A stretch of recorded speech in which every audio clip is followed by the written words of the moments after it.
All right, Saagar, what's on your radar? Well, the sixth Democratic debate is going to kick off tonight at Loyola Marymount University in Los Angeles, California. It's going to be hosted by PBS NewsHour and Politico. And I thought I'd spend today dispensing some advice to those moderators. First off to the mods. For God's sake, don't waste too much time on impeachment. In the last debate, the first 15 minutes were spent with candidates in a round robin on a topic that they all agree on. I know the House just voted to impeach Donald Trump.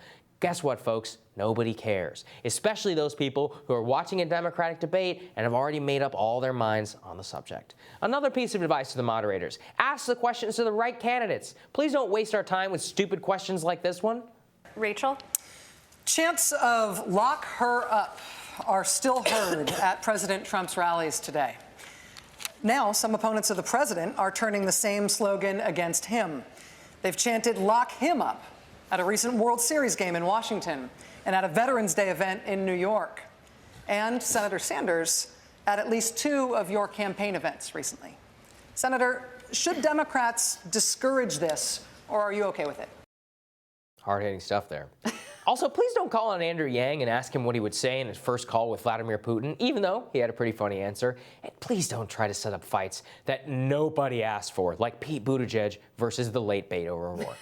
Questions to candidates and setups for clash should specifically be on policy, and they should push each out of their comfort zone. Since healthcare is a #1 issue to Democratic voters, it is worth spending an inordinate amount of time parsing the differences between Joe Biden, Bernie Sanders, Elizabeth Warren, and Pete Buttigieg.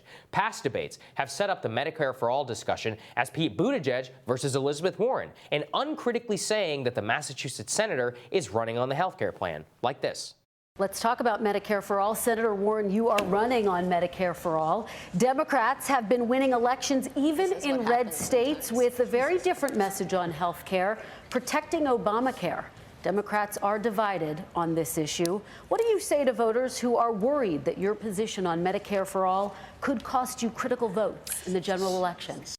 This is an incredibly bad question, given that Warren herself is no longer a full-fledged advocate for that plan. It really demonstrates how while the media can tell you the exact details of the stupid Ukraine-gate controversy, they don't know anything about actual policy. The better debate is to have Bernie Sanders and Elizabeth Warren have it out on the stage on whose transition plan is better, how exactly these plans are going to be paid for. Warren's is a convoluted scheme of wealth taxes and legislative magic dust, while Sanders includes a little bit magic dust, but is at least honest about that answer that payroll taxes are going to need to be increased.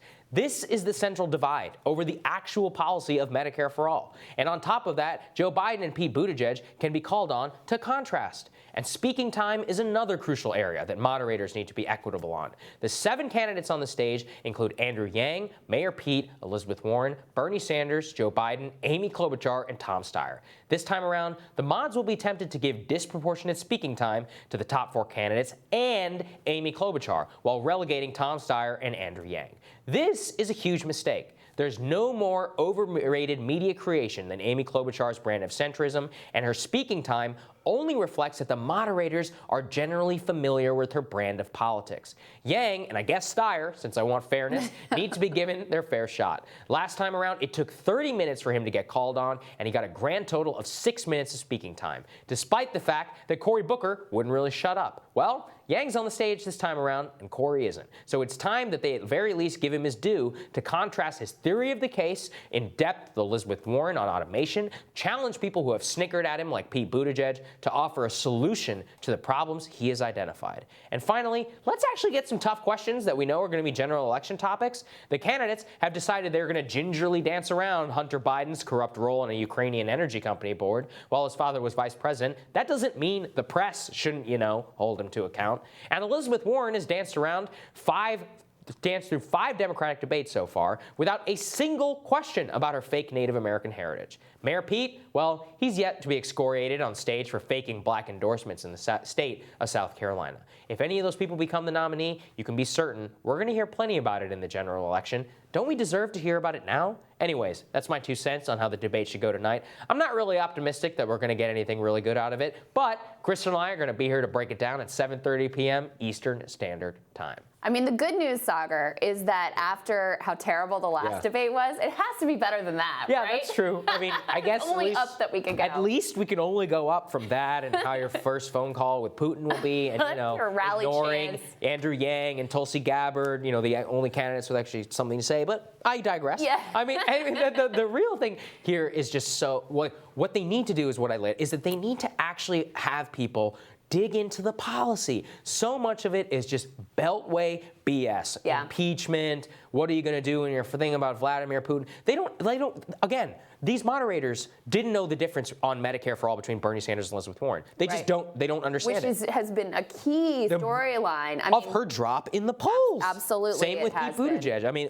they literally set up an opportunity for Kamala Harris to attack him. She, of course, doesn't take that opportunity, but the moderators don't follow up. I mean, over and over and over again, the voters and the American people have had such a great disservice done to them. And the terrible questioning that I've been having in these debates, and it just shows how the media has no idea what people actually care about and what do want to see parsed. Maybe the most shocking part of the last debate was that was at the height of the Pete surge, right? He was up on top in Iowa and some polls in New Hampshire. His rise was continuing uninterrupted.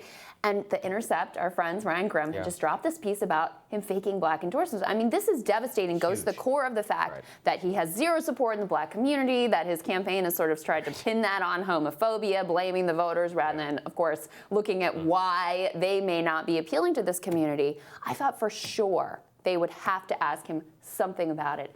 Nothing.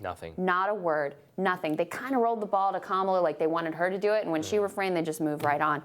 I do think he's going to have a different kind of night tonight. Yeah. I do think that the press has started to question him more aggressively, and that he will get some tough questions tonight. And of course, they're going to want to set up this feud that's been ongoing between Warren and Pete. I mean, they're going to try to play that up and get some juice out of that. The other thing that I would say with Elizabeth Warren, who has suffered quite a drop in the polls. I mean, her drop in the polls is the same size as Kamala's drop in the polls before she dropped out. Now, Elizabeth Warren started from a higher place, so she's not down nearly as low as Kamala was. But I think one of the problems for Warren is she's got to show some fight. It's not good enough to do these like passive aggressive in a speech somewhere else to be like, well, some candidates in this race. You need to show on that stage that you can throw a punch, that you can throw a counter punch, because you need to demonstrate to voters that you're up to the task of going after Donald Trump. You remember when Joe Biden tried to take credit for setting up the CFPB, which is Elizabeth Warren's of her lifetime. She sat there and just took it. This is her signature achievement of her lifetime, and she just completely sat there and let him do that. You can't do that. And all this idea that Democrats want everybody to be nice to each other, it's not true. It's not true. Pete has risen out of attacking Warren. It has attacking Beto and attacking Warren. It has worked for him.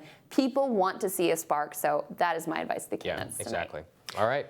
Next up on Rising, the only person to vote present on both articles of impeachment, Congresswoman Tulsi Gabbard. She explains her vote to us, her thoughts on tonight's Democratic debate when Rising continues.